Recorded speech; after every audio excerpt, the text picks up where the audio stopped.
Fever head coach Stephanie White herself did not travel with the team to Chicago, which leads people to believe that she might not be there for me. But what does this mean for the Indiana Fever? What does this mean for the upcoming game in Chicago? And who will be stepping into this role? It is pretty obvious. What if I told you Caitlin Clark's next highlight isn't a logo 3, but calling the shots from the sidelines? Yep. Word on the street is the Indiana Fever might just hand her a clipboard and a whistle for their next showdown with the Chicago Sky. Is she about to coach her own squad like some kind of basketball Jedi? Did the coach really say, "You know what, Caitlin? It's your turn. Strap in," because this plot twist feels ripped straight out of a sports comedy. And honestly, we're here for it. So, lads, basically, the Indiana Fever coach is like, well, we don't know. That's reality is we don't know. Who's going to be coaching. We don't know whether Stephanie White's going to be coaching, but the plan is there if Stephanie White is not going to be there. And I think maybe... So here we are, Caitlin Clark, fresh off battling an injury, barely has her jersey stitched back on, and now she might be drawing up plays like the love child of Phil Jackson and Ted Lasso. Why? Because head coach Stephanie White, nowhere to be found, poof.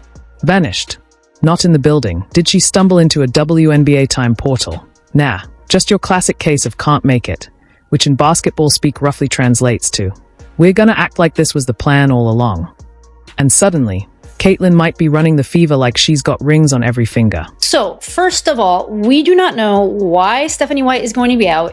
It is officially listed as personal reasons, and I don't know if you guys are aware, but back in October, she also was dealing with a tragedy, assuming it might have been like a close passing of someone to her, which was also around the time that she was in contention for being named head coach of the Indiana Fever. So that was probably a whirlwind of a time for Stephanie White. And first and foremost, we just want to make sure that she is doing okay and wishing her all the best, because it is not very common for a coach to miss a game. I don't think it happened once last season. It has not happened this season. With Coach White out, you'd expect a solid plan B, or at least a plan C. But nope, the Fever apparently skipped the whole alphabet and went, hey, what if our rookie ran the show?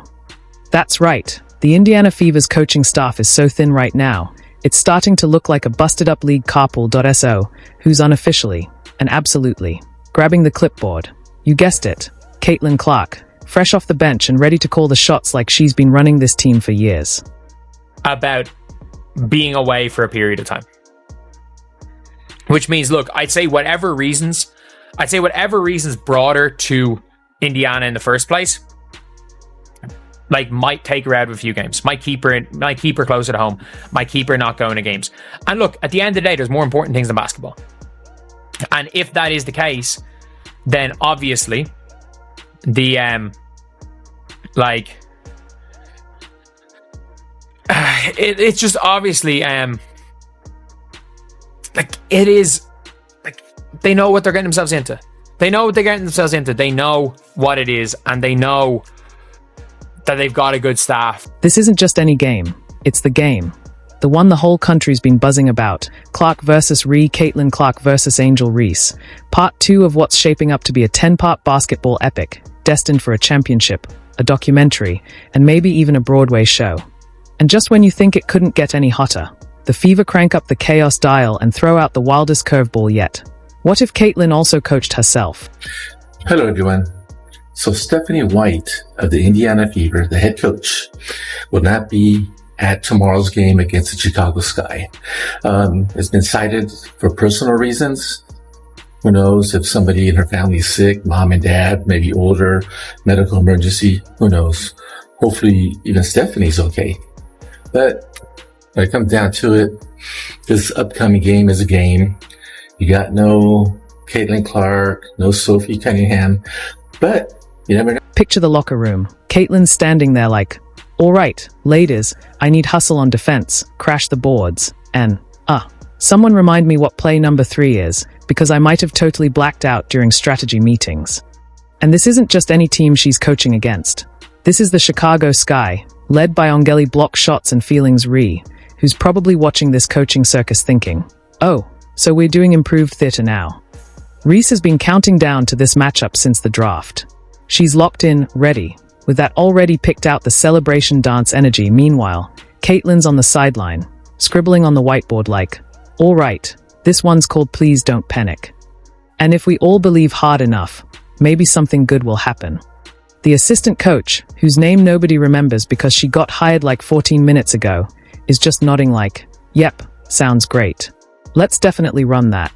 Caitlyn's multitasking like a soccer mom on espresso, running point, barking defensive switches, checking water bottles, and reminding everyone she's also playing the game. It's basically like giving your star actor in a school play the job of directing, managing costumes, and being the janitor all at once. If someone sprains an ankle, Caitlyn's probably doubling as the team doctor, too.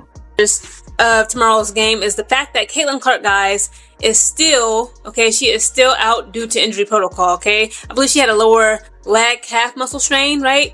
But there's been an update, she just updated everybody, the Fever fans and all the other WNBA fans about potentially coming back Tuesday, which is not tomorrow. But let's just see what Caitlin Clark has to say. This is an article brought to you by Sports Illustrated titled, Caitlin Clark shares update on her injury and potential return. Indiana Fever guard Caitlin Clark offered an update on her quadriceps injury on Thursday. Let's not pretend the WNBA hasn't had its share of drama lately. This is Shakespeare with Sneakers. Two rookie phenoms about to go head-to-head on national TV, and one of them might literally be calling the timeouts. Imagine the third quarter huddle when Caitlin just says, all right, here's the plan. I'm pulling myself out, coaching myself back in, then subbing in my favorite snack because, well, we're out of players. Sounds wild, right?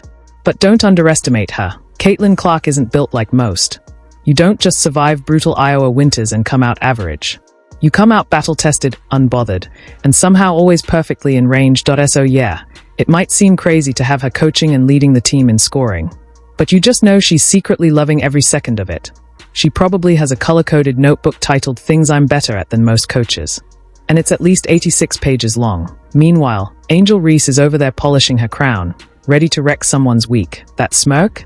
It screams, come correct, Coach Clark, or I'm dropping 20 and blocking your entire ego. She's not just bringing skills, she's bringing theatrics, raw energy, and a personal vendetta that could light up an entire arena. They'll be all right.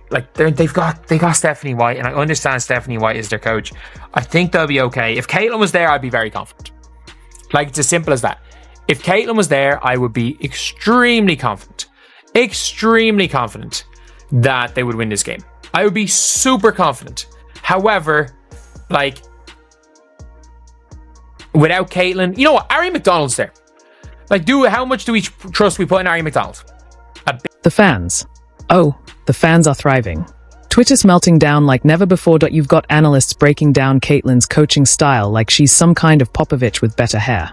Notice here how she signals for a high pick, checks her Fitbit, then drains a logo 3, all while managing the rotation. It's beautiful chaos. It's reality TV masquerading as basketball. It's everything we never knew we desperately needed. And don't even get me started on the bench reactions. You just know there's going to be that one teammate who's way too into Caitlin's hype speeches like, yes, preach. Meanwhile, someone else is sitting there thinking, wait, why is my rookie teammate telling me to run suicides? That's the duality of Caitlin Clark, the player-coach hybrid who might just invent a whole new WNBA archetype. But let's entertain the possibilities. What if this actually works? What if Caitlin calls perfect plays, manages minutes like a seasoned vet, and leads the Fever to a win over Angel Reese and the Sky? You know what that means, right? She's officially in charge of everything. Next week, she's not just coaching, she's doing payroll, designing uniforms, and driving the team bus.